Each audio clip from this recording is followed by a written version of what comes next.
साथीहरू नमस्ते। हामीले हाम्रो च्यानलमा विभिन्न खालको प्रोग्रामिङ तथा वेब डेभलपमेन्ट सिरिजहरू सुरु गरिरहेका छौँ, जसमा हामीले हामीलाई चाहिने विभिन्न सफ्टवेयरहरू कसरी इन्स्टल गर्ने भनेर पनि हेर्दै गइरहेका छौँ। त्यसैमध्ये हामीले प्रोग्रामिङ गर्नको लागि, हाम्रो कोड टाइप गर्नको लागि अत्यन्त जरुरी हुने भनेको एउटा टेक्स्ट एडिटर सफ्टवेयर पनि हो। हाम्रो कम्प्युटरमा टेक्स्ट एडिटिङ सफ्टवेयर पहिले नै डाउनलोड भएर इन्स्टल भएर आएको पनि हुन्छ हुन चाहिँ, तर त्यो एकदम बेसिक हुन्छ। त्यसले गर्दा हामी प्रोग्रामिङको लागि चाहिँ विभिन्न फिचर्सहरू पाउनको लागि चाहिँ हामी अलि एडभान्स खालको कुनै एउटा टेक्स्ट एडिटर सफ्टवेयरहरू प्रयोग गर्छौँ। त्यसैले हामी हाम्रो कोडिङ गर्नलाई चाहिँ फ्रीमा पाइने सफ्टवेयरमध्ये VS कोड भन्ने एउटा सफ्टवेयर छ, त्यसलाई इन्स्टल गरेर त्यसलाई चलाउँछौँ। टेक्स्ट एडिटरको लागि विभिन्न खालका सफ्टवेयरहरू मार्केटमा पाइन्छन्, तर तीमध्ये धेरै जसो पेड भर्सन हुन्छ, जसमा हामीले पैसा तिरेर किन्नुपर्ने हुन्छ। तर अहिले हामीलाई VS कोड भन्ने अथवा भिजुअल स्टुडियोले चाहिँ फ्रीमा एउटा टेक्स्ट एडिटर सफ्टवेयर प्रोभाइड गर्छ, जसको पैसा लाग्दैन। त्यसलाई आज हामी डाउनलोड कसरी गर्ने र इन्स्टल कसरी गर्ने भनेर हेर्नेछौँ। डाउनलोड गर्नको लागि चाहिँ हामी हाम्रो कम्प्युटरको ब्राउजरमा जाउँ, त्यसपछि टाइप गरौँ डाउनलोड VS कोड। त्यसपछि सर्च इन्जिनले देखाएको लिस्टमध्ये एउटा साइट आउँछ फर्स्टमा, जुन चाहिँ code.visualstudio.com भन्नेको हुन्छ। यो अफिसियल साइट हो, हामी यसभित्र जाउँ।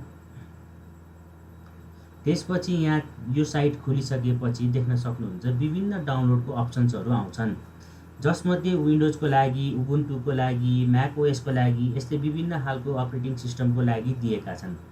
अब हामीले जुन जुन अपरेटिङ सिस्टम चलाउँछौँ त्यही अनुसारको सफ्टवेयर डाउनलोड गरौँ। मैले चाहिँ यहाँ अहिले विन्डोज चलाइरहेको हुनाले म विन्डोजको लागि डाउनलोड गर्छु। मेरो विन्डोज चाहिँ 64 बिटको छ, त्यसैले मैले यहाँ 64 बिटमा क्लिक गर्छु। त्यसपछि डाउनलोड अप्सन आउँछ, जसमा हामीले कहाँ सेभ गर्ने भनेर आउँछ। मैले डेस्कटप क्लिक गरेर सेभ गर्छु, तर मेरोमा अगाडि नै डाउनलोड भइसकेको हुनाले म चाहिँ सेभ थिच्दिनँ, तपाईँहरू सेभ थिच्नु होला। त्यसपछि डाउनलोड प्रोसेस सुरु हुन्छ, केही समयपछि डाउनलोड हुन्छ। डाउनलोड भइसकेको visual studio code EXE file चाहिँ हामी अब इन्स्टल गर्नलाई रन गर्छौँ, डबल क्लिक गर्छौँ। डबल क्लिक गरिसकेपछि एउटा विन्डो आउँछ, जसमा लाइसेन्सलाई एक्सेप्ट गर्ने अप्सन छ। हामीले एक्सेप्ट गर्नै जरुरी हुन्छ। यसलाई आई एक्सेप्ट द एग्रिमेन्टमा क्लिक गर्छौँ र नेक्स्ट गर्छौँ। त्यसपछि यो कहाँ इन्स्टल गर्ने भन्ने अप्सन आउँछ। यसलाई तपाईँहरूले चाहनुहुन्छ भने चेन्ज गर्न सक्नुहुन्छ, तर यो जरुरी छैन। त्यही भएर यसलाई डिफल्ट जे छ त्यसमा क्लिक गरेर नेक्स्ट गरिदिन्छु। त्यसपछि फेरि नेक्स्ट गरिदिन्छु। यदि तपाईँहरूलाई डेस्कटपमा यसको आइकन राख्न मन छ भनेदेखि यहाँ क्लिक गर्नु होला, अथवा अरू खासै त्यति जरुरी छैन। त्यसपछि नेक्स्ट गरिदिउँ र इन्स्टल गरिदिउँ। अब इन्स्टल प्रोसेस सुरु भयो। सिम्पल छ साथीहरू, डाउनलोड गर्न पनि सजिलो छ र सफ्टवेयर इन्स्टल गर्न पनि धेरै गाह्रो छैन। केही बेर प्रतीक्षा गरौँ, यो इन्स्टलेसन कम्प्लिट भइसक्छ अनि देखाउँछु। ओके साथीहरू, हाम्रो VS कोड स्टुडियो चाहिँ भिजुअल स्टुडियो कोड चाहिँ डाउनलोड भएर इन्स्टल पनि भइसक्यो। अब यसलाई यहाँनिर क्लिक गरेर फिनिश गऱ्यौँ भने यो लन्च हुन्छ। अब फिनिश गरिदिउँ। फिनिश भइसकेपछि हाम्रो भिजुअल स्टुडियो कोड चाहिँ खुल्यो। अब यो भिजुअल स्टुडियो कोडमा विभिन्न अप्सन्सहरू छन्। अब यसको अप्सनहरू चाहिँ डिटेलमा हामी प्रोग्रामिङ गर्दै जाँदा सिक्दै जानेछौँ।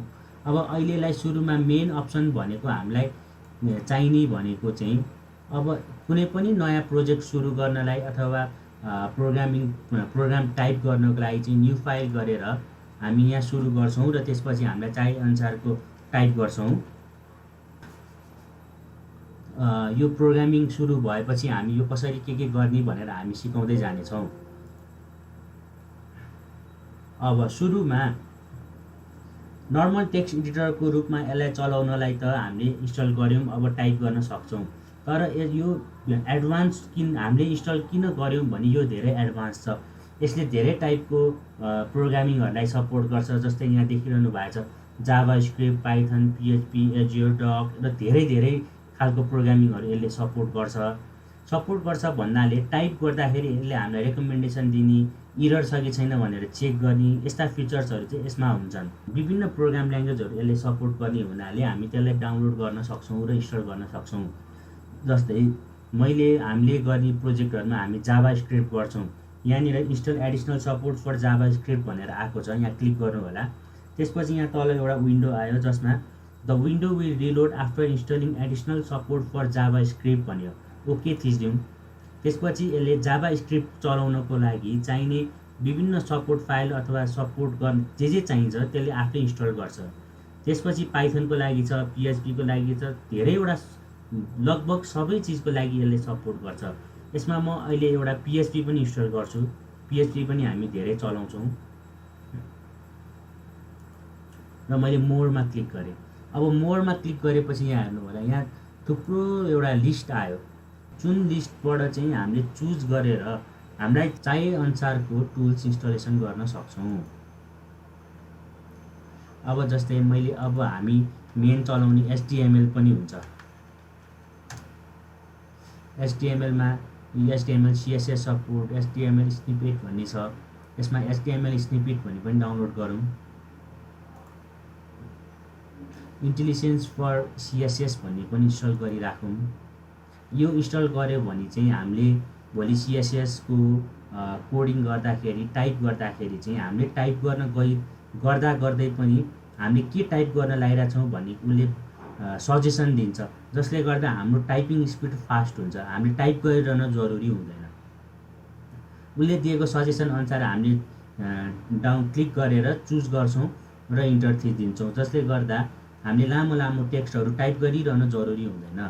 र यसले अर्को पनि एउटा फाइदा के छ भने त्यसरी हामीले चुज गर्दा हाम्रो स्पेलिङ मिस्टेक हुने प्रब्लम्स पनि धेरै घट्छ। तपाईहरुलाई थाहा छ होला र थाहा छैन भने पनि याद गर्नु, प्रोग्रामिङमा स्पेलिङ मिस्टेकले धेरै ठुलो समस्या लिएर आउँछ। एउटा सानो स्पेलिङ अथवा कमा अथवा सेमिकोलन जस्तो चिज छुट्नाले पुरै प्रोग्रामिङ, हजारौं लाइनको प्रोग्रामिङलाई व्यर्थ बनाउँछ। अब सुरुमा मेरोमा यो भिजुअल स्टुडियोको कोड चाहिँ कालो स्क्रिनमा अथवा डार्क स्क्रिन भएर खुल्यो। यदि तपाईहरुमध्ये कसैलाई डार्क मन पर्दैन भने यहाँ कलर थिममा गएर लाइट अथवा आफूलाई मन परेको थीम चुज गर्न सक्नुहुन्छ। म चाहिँ डार्क थीमै प्रिफर गर्छु र म डार्कमै राख्छु। ओके, हाम्रो भिजुअल स्टुडियो कोड डाउनलोड भयो, इन्स्टल पनि भयो, हामी थीम चेन्ज गर्न नै जान्यौँ। अब हामी प्रोजेक्ट कसरी सुरु गर्ने भनेर पनि हेरौँ न त। प्रोजेक्ट सुरु गर्नलाई हामी जस्तै अब प्रोजेक्टको लागि एउटा डेस्कटपमा नयाँ फोल्डर बनाऊ। जस्तै प्रोजेक्टको नाम दिउँ टेस्ट। ओके, टेस्ट प्रोजेक्ट भन्ने मैले फोल्डर खोलेँ। त्यसपछि अब यहाँनिर ओपन फोल्डर भन्ने अप्सन आउँछ, ओपनमा क्लिक गर्नुहोस्। त्यसपछि मैले बनाएको प्रोजेक्ट जस्तै डेस्कटपमा छ, डेस्कटपमा गएर टेस्ट भन्ने प्रोजेक्ट फोल्डरलाई चाहिँ मैले सेलेक्ट गरेर सेलेक्ट फोल्डर गरिदिएँ। अब मैले त्यो प्रोजेक्टको लागि, यो अब सुरु गरेको प्रोजेक्टको लागि चाहिँ त्यो फोल्डर चुज गरेँ। अब मैले यसमा जति पनि फाइल, यहाँ नयाँ फाइल क्रिएट गर्ने अप्सन छ, नयाँ फोल्डर क्रिएट गर्ने अप्सन छ, यस्तो जे पनि जति पनि नयाँ फोल्डर अथवा नयाँ फाइल बनाउँछु यही फोल्डरभित्र बन्दै जान्छन्। जस्तै मैले नयाँ फाइलको लागि क्लिक गरेँ। नयाँ फाइल क्लिक गरेपछि नयाँ फाइलको नेम दिनुपर्छ। मैले main.php अथवा मैले index.php भनेर दिएँ। त्यसपछि मैले सेभ गरेँ र यहाँनिर खुल्यो। अब मैले अहिले कोडै त लेख्दिनँ, जे पाएँ त्यही लेखेर त्यसपछि मैले यसलाई सेभ गर्छु र अब अघि हामीले बनाएको फोल्डरमा हेरौँ। मैले बनाएको index.php भन्ने चाहिँ अघिको फोल्डरभित्र बनेको छ। अब फेरि हामी एउटा फोल्डर क्रिएट गरेर हेरौँ न त यसैमा। अब यहाँनिर मैले न्यू फोल्डर क्लिक गरेँ। फोल्डरको नाम मैले मेन भनेर दिएँ अथवा मैले फोल्डरको नाम CSS भनेर दिएँ। त्यसपछि यो फोल्डरभित्र गएँ। त्यसपछि नयाँ फाइल क्रिएट गरेँ। त्यसपछि त्यसको नाम main.css भनेर दिएँ र मैले यसलाई सेभ गरेँ। त्यसपछि अब मेरो टेस्ट भन्ने फोल्डरभित्र हेर्नु होला, मैले अघि बनाएको index.php यहाँ छ। त्यसपछि क्रिएट गरेको फोल्डर CSS यहाँ छ र CSS भित्र पनि मैले अघि main.css भन्ने एउटा फाइल बनाएको थिएँ, त्यो पनि यहाँ भित्र आयो। अब यसको फाइदा यही भयो कि हामीले बाहिर डेस्कटपमा जाने, फोल्डर क्रिएट गरिरहनु गर्न जरुरी छैन। त्यस्तै अब हामीले प्रोजेक्ट गर्दा हामीसँग त्यो एउटै फोल्डरभित्र चाहिँ धेरैवटा फाइल्सहरू हुन सक्छन्। अब धेरैवटा फाइल्स खोल्ने बन्द गर्नको लागि पनि हामी यसबाट बाहिर गइरहन जरुरी छैन। जुन फाइल खोल्नु पर्यो यहीँबाट क्लिक गर्ने अथवा यहीँबाट बन्द गर्ने गर्न सक्छौँ। अब यो भयो बेसिक यसको फिचर्स। यसको एडभान्स फिचर चाहिँ अब हामीले जुन प्रोग्रामिङ गर्दै जान्छौँ, जे रिक्वायरमेन्ट हुँदै जान्छ म त्यही बेला बताउँदै जानेछु। आजलाई चाहिँ हामीले भिजुअल कोड स्टुडियो कसरी डाउनलोड गर्ने र कसरी हाम्रो कम्प्युटरमा इन्स्टल गर्ने भनेर हेऱ्यौँ है त।